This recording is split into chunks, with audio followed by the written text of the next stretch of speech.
है आपके कुछ आए हो?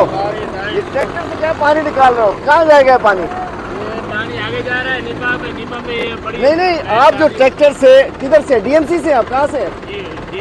मतलब ट्रैक्टर पानी कैसे निकाल रहे हैं? पानी से ट्रैक्टर से मिट्टी निकलती है। आगे में ये मोटर के इधर इस तरफ खींच रहे हैं, उधर जगह नहीं है ना पानी। इधर कहाँ? ये तो रोड पे ही चल रहा है ट्रैक्टर। क्या पानी जा कहाँ रहा है इधर से? ये तो आगे निपा पे जाएगा। नहीं, ये तो आप इधर से जाके इधर ही छोड़ देते। दिखाएं जरा कैसे चला रहे हैं, जरा बताएं तो सही, जरा कैसे जा रहे हैं मुझे बताएं। पानी आप कहाँ भेज रहे हैं? आगे ये केंद्रा खींचो, अभी आगे देखो पानी कैसे जा रहा है। हाँ वही देखना चाह रहे हैं। जिंदाबाद दिखा, थोड़ा पीछे जाओ ना। हाँ ऐसे, ये जैसे, हाँ पीछे बताओ तो सही क्या कर रहे हो।